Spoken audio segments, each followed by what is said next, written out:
أعوذ بالله السميع العليم من الشيطان الرجيم من همزه ونفخه ونفسه بسم الله الرحمن الرحيم ربي يسر ولا تعسر وتمم بالخير ربي زدني علما قل أنفقوا طوعا أو كرها لن يتقبل منكم انکم کنتم قوما فاسقین. یہ ایک ہی آیت مبارکہ ہے، سورۃ توبہ کی 10واں سپارہ ہے، آیت نمبر 53 تم فرماؤ، یعنی آپ صلی اللہ علیہ وسلم کہہ دیجئے ان لوگوں سے جو مخاطب ہیں منافقین، کہ دل سے خرچ کرو یا ناگواری سے، یعنی خوشی سے، طوعاً و کرہن، خوشی سے یا ناخوشی سے، ٹھیک ہے، خوشی خوشی خرچ کرو یا کراہت کے ساتھ خرچ کرو، تم سے ہرگز قبول نہ ہوگا، تم سے قبول کیا ہی نہیں جائے گا.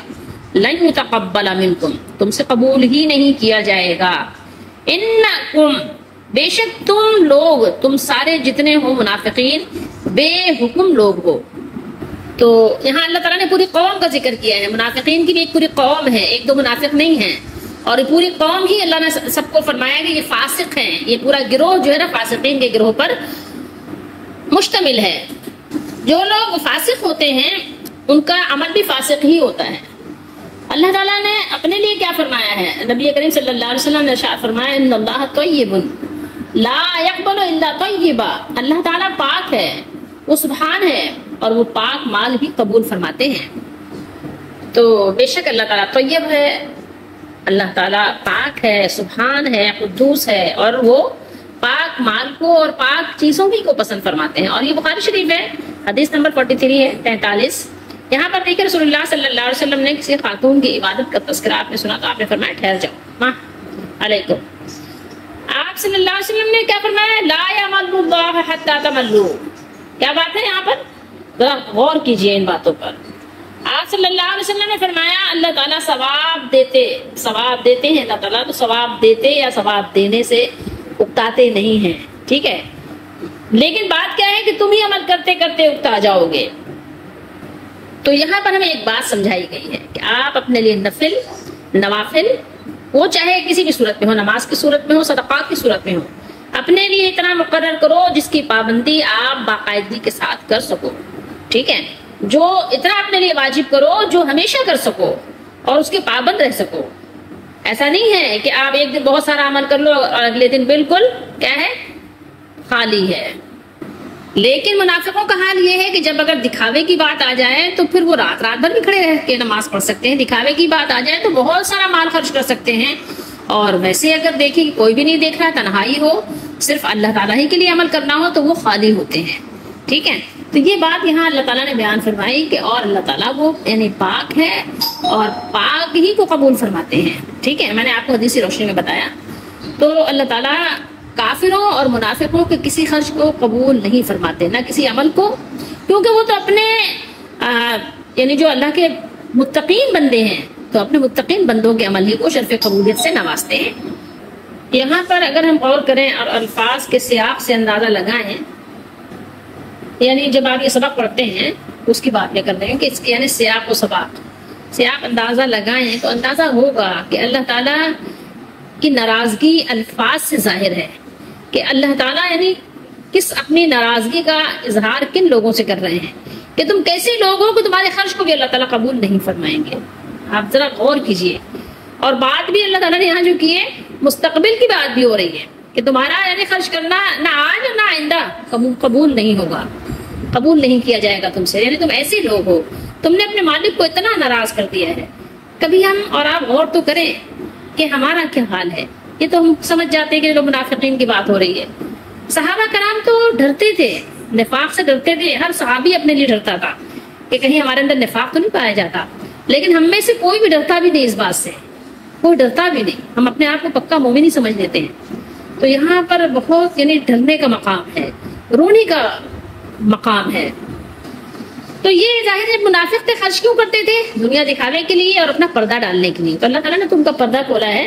تو کچھ منافقین ان میں سے ایسے تھے کہ جو اللہ کے نبی صلی اللہ علیہ وسلم کے ساتھ اور صحابہ کے ساتھ شریک تو نہیں ہوتے تھے کسی بھی مہم میں، ٹھیک ہے، یا اکثر مہم میں، لیکن مسلمانوں کا ساتھ دینے کے لیے تیار نہیں ہوتے تھے. لیکن ایک چیز اور تھی کہ وہ بالکل بے تعلق رہ کر اپنے آپ کو بے نقاب کرنا بھی نہیں چاہتے تھے. مصلحت کا تقاضا کہتے ہیں نا، حالات کا تقاضا یہ ہے، یا مصلحت کے جو تقاضے ہیں اس کے مطابق یعنی وہ اپنے آپ کو ڈھال لیتے تھے کہ وقت کا تقاضا یہ ہے کہ اپنے آپ کو دشمنوں کے مقابلے کے لیے کھڑا مت کرو، ٹھیک ہے۔ تو یہ جو منافق ہوتے ہیں یہ ہمیشہ جو ہے اپنا فائدہ دیکھتے ہیں کہ ہمارا فائدہ کس میں ہے، یہ کہنا چاہیے نا 2 ٹکے کے لوگ ہوتے ہیں، یہ بس دنیاوی فائدہ، دنیاوی نفع، اسی میں ان کی ساری کوشش جو ہے وہ گم ہو جاتی ہے، اس کے آگے سوچنے کی صلاحیت ان کی ہوتی ہی نہیں ہے۔ تو یہاں اللہ تعالیٰ نے یہ بات یہاں پر بیان کر دی کہ یہ اگر خرچ کرنا بھی چاہیں تو اللہ تعالیٰ ان کے خرچ کو قبول نہیں کریں گے، چاہے کتنا ہی اپنے آپ کو یہ مصلحت کے خلاف سمجھتے ہو یا مصلحت کے موافق سمجھتے ہو، کہ اس لیے کہ یہ رسول اللہ صلی اللہ تعالیٰ علیہ وآلہ وسلم کی خدمت میں کچھ نہ کچھ مال لے کر آئے تھے، پیش کر رہے تھے کہ آپ یہ مال قبول کر لیں، ہم جا تو نہیں سکتے لیکن آپ یہ ہم سے مال قبول کر لیجئے۔ سورہ حج میں اللہ تعالیٰ نے ارشاد فرمایا لن ينال الله لحومها ولا دماؤها ولكن يناله التقوى منكم۔ اللہ تعالیٰ نے فرمایا کہ اور نہ تو ان کے گوشت اور نہ ہی ان کے خون، یعنی اللہ تعالیٰ کو یہ کچھ بھی مطلوب نہیں ہے کہ ہاں گوشت یا خون، لیکن اور بات کیا ہے کہ تمہاری جو یعنی پرہیزگاری ہے، جو تمہارا تقوی ہے، وَلَٰكِنْ يَنَالُهُ التَّقْوَىٰ مِنْكُمْ، اللہ تعالیٰ کی بارگاہ میں تمہارا تقوی پہنچتا ہے، تمہارا تقوی مطلوب ہے اللہ تعالیٰ کو۔ اللہ تعالیٰ کو یہ چیزیں نہیں چاہیے، اللہ تعالیٰ کو تقوی چاہیے، خالص بندے جو اللہ کے ہیں۔ اور اسی طریقے سے اللہ نے ارشاد فرمایا انما يتقبل اللہ من المتقین، سورہ مائدہ، کہ بے شک اللہ متقی لوگوں ہی سے قبول فرماتے ہیں۔ تو یہ بات سمجھنے کی ضرورت ہے کہ اصل میں عمل کی قبولیت کے لیے تقوی جو ہے وہ شرط ہے، جو منافقین میں نہیں پایا جاتا۔ اس سے پہلے کی جو آیات تلاوت کی تھی، یعنی اوپر کی آیات میں بتایا کہ منافقین کے لیے بہرحال عذاب ہے۔ اب اس آیت میں فرمایا کہ اس عذاب سے کسی طور پر وہ نجات نہیں پا سکتے، کیونکہ آخرت میں ان کی کوئی نیکی قبول نہیں ہے۔ غزوہ تبوک کے موقع پر بعض منافقین ایسے بھی تھے جو کہتے تھے کہ ہمیں ساتھ جانے سے معافی دی جائے اور اس کے بدلے میں اس کے عوض کیا کیا جائے، ہم سے مالی یعنی مدد لے لی جائے، اس کے عوض میں ہم مالی مدد کرنے کو تیار ہیں۔ وہ یہ بات کیوں کہتے تھے؟ وہ اس لیے کہتے تھے کہ کہیں مسلمانوں میں بالکل ہی بدنام ہو کر نہ رہ جائیں۔ تو انہی لوگوں کو اللہ تعالیٰ نے یہ بات بتائی کہ جن لوگوں کے دلوں میں نفاق ہو اور اللہ تعالیٰ اس کے رسول صلی اللہ علیہ وسلم کی دشمنی بھری ہو، ان کی مالی امداد کسی طور پر قبول نہیں، چاہے وہ خوشی سے دیں یا مجبوراً، دنیا دکھاوے کے لیے یا اپنے آپ کو مسلمان ثابت کرنے کے لیے یا مسلمانوں میں اپنی یعنی ایک عزت ایک وقار بنانے کے لیے، کوئی بھی طور طریقہ یعنی اختیار کریں، ان سے اللہ تعالیٰ قبول کریں گے ہی نہیں۔ اور قبولیت کا تو اللہ تعالیٰ نے ایک مقام رکھا ہے، ایک شرط رکھی ہے، اور وہ شرط کیا ہے؟ وہ یہ شرط ہے کہ جب ایمان بالکل آپ کا کامل ہو، ایمان صادق ہو اور یقین آپ کا محکم ہو۔ اس کے بعد جو ہم آیات تلاوت کریں گے اس میں ہمیں وہاں معلوم ہوگا، پتہ چلے گا اللہ تعالیٰ نے کچھ وجوہات بیان فرمائی ہیں منافقین کی، ان کے قبول نہ ہونے کی، تو وہ ہم آگے انشاءاللہ تلاوت کریں گے، پڑھیں گے، سمجھیں گے۔ لیکن یہاں پر بھی جو بات ہے وہ قابل غور ہے اور کافی یعنی اللہ تعالیٰ کے بیان میں جو ہمیں جلال نظر آ رہا ہے تو اس کو سمجھنے کی بہت ضرورت ہے۔ اب یہاں دیکھیے اللہ تعالیٰ نے ایک بات کیا فرمائی ہے کہ چاہے وہ خوشی سے خرچ کریں، ٹھیک ہے، تو یعنی اگر وہ خوش دلی سے بھی اپنا مال دے رہے ہیں، کوئی ناراضگی نہیں ہے، کوئی تنگی نہیں ہے، لیکن جو ان کے اندر کا کفر ہے، جو ان کے اندر کا فسق و فجور ہے، تو وہی قبولیت کے لیے رکاوٹ بنا ہوا ہے۔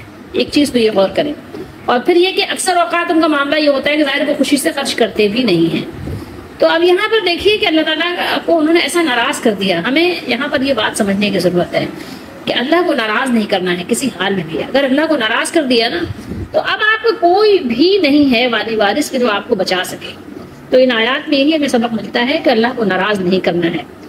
اور ایک چیز اور بھی ہے جو سبق لینے کے لحاظ سے بہت یعنی کہنا چاہیے قابل غور ہے، وہ یہ ہے کہ دیکھیں ایک بہت بڑی کہنا چاہیے کہ آفت یہ ہے، آفت ہی کہیں اس کو یا مصیبت بھی کہہ سکتے ہیں بہت بڑی، وہ یہ ہے کہ انسان بدعقل ہو کر اپنے آپ کو عقل مند سمجھے، ٹھیک ہے۔ اور دنیا میں یہ عمومی طور پر آپ کو چیز نظر آئے گی کہ ہر بے وقوف اپنے آپ کو عقل مند ہی سمجھتا ہے۔ عقل مند اگر عقل مند سمجھتا ہے تو ذرا ٹھیک ہے، ایک بات سمجھنے کی ہے کہ بھائی ٹھیک ہے اس کے پاس تو عقل ہے اور وہ عقل کے ساتھ اپنے کام بھی انجام دے رہا ہے، لیکن ایک بے وقوف اگر اپنے آپ کو عقل مند سمجھے تو یہ بڑی تعجب خیز بات ہے، ٹھیک ہے، کہ بے وقوف ہے لیکن پھر بھی عقل مند اپنے آپ کو سمجھ رہا ہے۔ تو منافقین کا بھی یہی حال ہے کہ تعجب خیز بات ہے کہ بے وقوف ہو کر بھی اپنے آپ کو عقل مند سمجھتے ہیں۔ کبھی کہتے ہیں کہ مصلحت کا تقاضا یہ ہے اور مصلحت کے خلاف بات یہ ہے کہ ہم دشمنوں سے بڑھ جائیں، دشمنوں سے لڑ جائیں، اور کبھی کہتے ہیں کہ مصلحت کا تقاضا یہ ہے کہ دشمنوں سے میل ملاقات رکھو، ٹھیک ہے، حالات یہی کہتے ہیں۔ تو یہ ساری چیزیں ہیں بے وقوفانہ باتیں، اور بے وقوف ہونے کے ساتھ ساتھ اپنے آپ کو عقل مند سمجھتے ہیں۔ تو یہ بہت بڑی ایک کہنا چاہیے کہ دنیا میں فساد اور خرابی کی جڑ ہے۔ آپ کہہ سکتے ہیں کہ یہ معاشرے کا بہت بڑا ناسور ہے، ٹھیک ہے۔ تو اب یہاں پر غور کرنے کی بات یہ ہے کہ ہم سب اپنے اپنے طور پر غور کریں کہ کہیں ہمارے ساتھ ایسا معاملہ تو نہیں ہے کہ ہم بے وقوف ہونے کے ساتھ ساتھ، اب سب سے بڑی بے وقوفی کیا ہے آپ کو معلوم ہے؟ سب سے بڑی بے وقوفی یہ ہے کہ آپ اللہ کو ناراض کرتے ہیں اور آپ بھی سمجھ رہے ہیں کہ ہم نے اللہ کو خوش کرنے کے کام کیے ہیں۔ سمجھ رہے ہیں بات کو؟ یہ بات سمجھنے کی ہے۔ سب سے بڑی بے وقوفی، سب سے بڑی جہالت، سب سے بڑی حماقت ہے یہی۔ تو اللہ تعالیٰ ہم سب کو سمجھنے کی اور بچنے کی توفیق عطا فرمائے۔ قرآن مجید کو دل جمعی کے ساتھ، شوق اور رغبت کے ساتھ پڑھنے کی بھی توفیق دیں اور اسے آگے پہنچانے کی بھی توفیق دیں۔ اس بات کی فکر نہ کریں کہ دنیا میں آپ کو لائک کرتے ہیں لوگ کہ نہیں لائک کرتے، اس بات کی فکر کریں کہ اللہ تعالیٰ آپ کو لائک کرتے ہیں کہ نہیں کرتے۔ دیکھیے یہاں سے ہمیں ایک سبق یہ بھی ملتا ہے کہ ساری دنیا مل کر بھی اگر آپ کو لائک کر رہی ہے تو وہ آپ کے لیے وہ بینیفٹ نہیں دلا سکتی جو اللہ تعالیٰ ایک اکیلا اللہ آپ کو لائک کرے، پوری دنیا آپ کو ریجیکٹ کر دے، وہ آپ کو بہت بڑا بینیفٹ جو ہے دلائے گی۔ یہ چیز اگر اللہ راضی ہوں گے بس پھر کوئی فکر کی بات نہیں ہے، بس اللہ تعالیٰ ہم سب کو سمجھنے کی توفیق دیں۔